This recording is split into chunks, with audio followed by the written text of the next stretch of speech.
Please subscribe Tito Manny Vlog.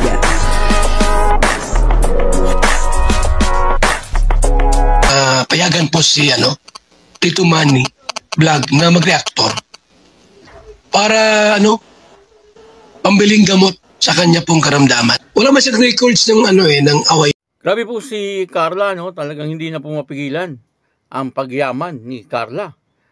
Talagang yung mga biyaya na kanyang natatanggap ay talagang inaalagaan niyang mabuti. At talagang ito po ay hindi niya pinababayaan na mapunta sa wala.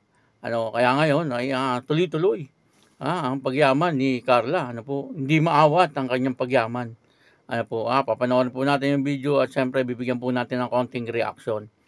Pero bago po yan, ako muna po bumabati sa inyong lahat ng magandang umaga, magandang tanghali at magandang gabi sa inyong lahat mga kapatid. Kung saan man kayo ng panig ng mundo naroon ngayon, ay mag-iingat kayo palagi at pagpalain kayo ng ating Panginoon.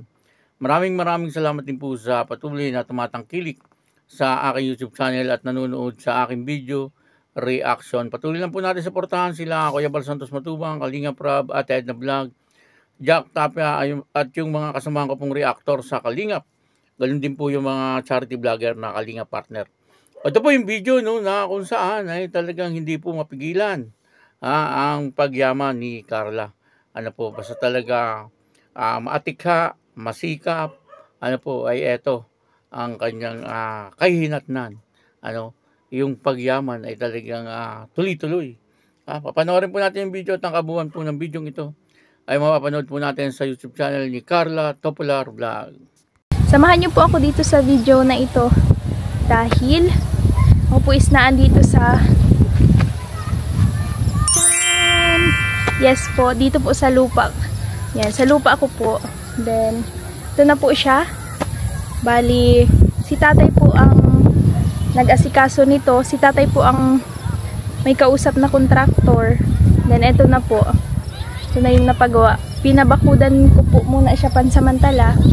Then, baka po sa mga susunod, makapatayo na din po ako ng bahay dito. Kaya, eto po, maraming salamat po sa inyong support. Kasi kung hindi naman po dahil sa inyo, yan, hindi ko po magagawa yung mga gantong bagay. Then, syempre po kay Kuya Rab, sobrang nagpapasalamat po ako sa kanya. Dahil ito pong binigyan niya sa aking opportunity ang vlogging. Kasi malaking tulong talaga po. Yan, sisipagan ko pong makapabahay dito sa daig. Kasi isa din po ito sa pangarap ko para kila mama. Yan po siya. Then, may cyclone wire na. Nung pagpunta po namin dito ni tatay nung nakaraang Sunday, yan, wala pa itong mga poste. Tsaka wala pa po itong cyclone wire na ito. Then, hindi pa po tapos. Kulang pa dito sa kabila. Nung nakaraang pagpunta po namin is ito pa lang. Yung hollow blocks pa lang. Then,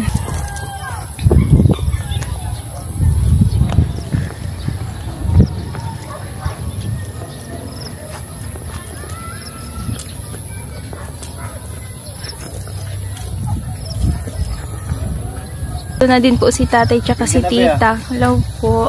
Shout out! Ganda na late lang. Tapos na po tatay. Sa kabila na lang po ang wala pa. Opo. Ano na yun, magkakabit na lang sila ng ito. Nabuhusan na yun to kanina eh. Nagpahabol nga ako ng simento. Buhos na to. Maglalatag na lang ng ganito. Malatag na lang po. Oo, ito na lang ilalatag. Sa apo. Ito na lang kulang. Mas maganda nga yung ganito, hindi na bata. Kaysa yung baboy. Mas madali siya pating ilatag yun. Oo. Sana ganito na lang yung kay Ate Anne. No? Parang masita. Yung sa amin doon kasi pinapasok ng mga bata. Dahil lang, tawag dito, yung barbwire. Siguro pa dito. Kubo na lang kulang doon. Nasaan po tatay sila kuya na nagagawa po? Napunta dito yun at mabali. Okay po. Mabali wala. Kala ko tapos na. Di pa. Tapos yung gate.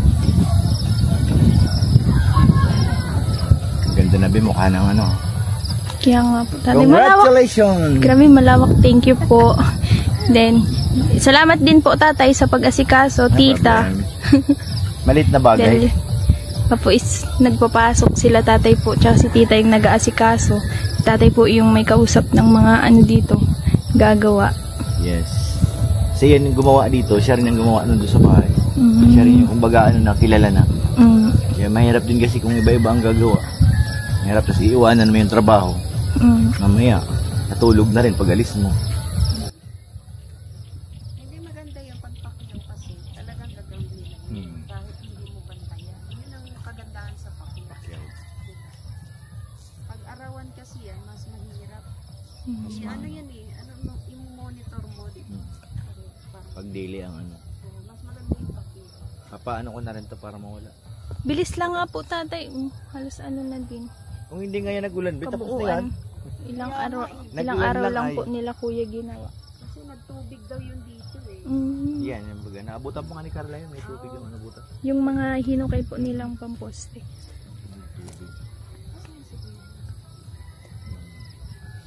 So, yun po. Bali, baka po i-vlog din po ito ni Kuya Rab. Then, abangan na lang din po natin sa channel ni Kuya. Then, pag na-upload ko na po ito, ibig sabihin po is nagpaalam po ako kay Kuya. Then, pinayagan niya po ako na i-upload itong video na ito. Parang maliit lang, diba? Pero pagka nabahaya mo na siya, Makikita mo na yung lawak. lawak. Opo. Nung ano pa nga, wala pang bakod, kala mo napakaliit lang. Hindi na doon.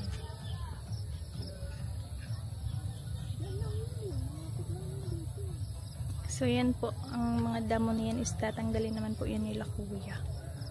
Paano natin papatagpas para sa amin, i-sprayan lang namin yung nilalason. Mas madali yun. Kasi gaganyanin mo lang siya. Tapos magiging mga isang linggo lang. Mapatay talaga yung ganda.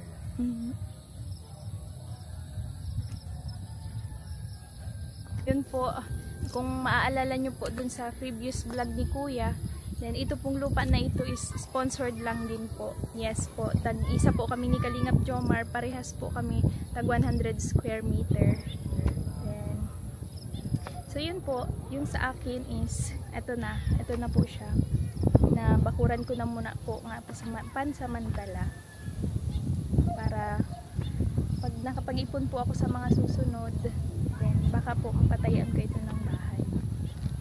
Excited na po ako. Kaya maraming salamat po sa inyong lahat sa pagsama sa journey ko. Yes, sa journey ko sa Kalingap dito. Kaya sobrang thankful po ako kay God sa lahat ng blessings na natatanggap ko ngayon. Then syempre po sa inyong lahat sa suporta at pagmamahal. So yun po. Sa video po makikita po natin na pinuntahan ni Carla yung kanyang lupa.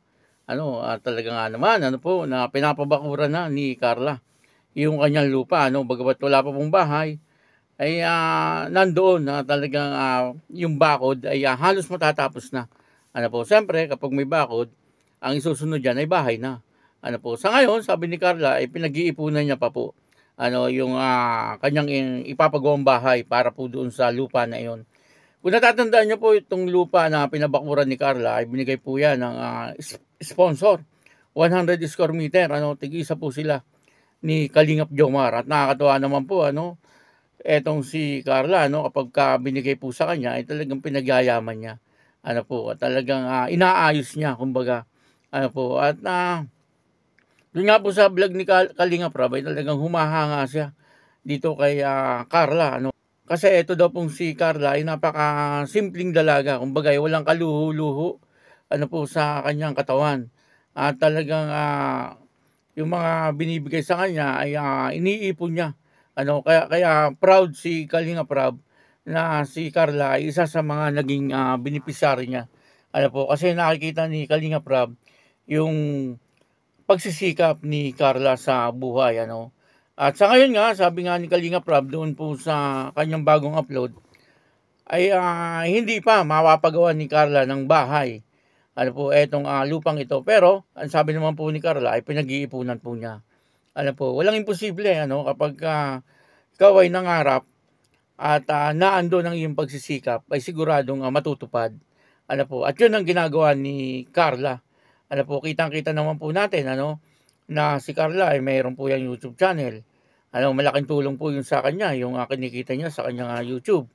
Yung kanyang business. Ano po, may negosyo si Carla, ano po. At yung kanyang online selling, doon po sa belt box, kumikita rin po siya doon. Ano, kumbaga, kung pagka ito po yung napagtagpi-tagpi, ay talagang medyo malaki rin. Ano po, tapos binibigyan pa rin siya ng mga taong nagmamahal sa kanya, ano, yung mga sponsor na nananatili, ano po, na hindi sa pinababayaan. Ano po, kaya pwedeng mangyari. Ano po, yung mga pangarap ni Carla, ano. Sigurado, yung bahay na pinapangarap niya ay matutupad po yun. Ano, kasi napakasipag naman ni Carla at napakasikap sa buhay. Ano po, at yun, ano, maraming salamat po sa inyo lahat. At ako po si Tito Manny Vlog na nagsasabing God bless you all. Diyos mabalos.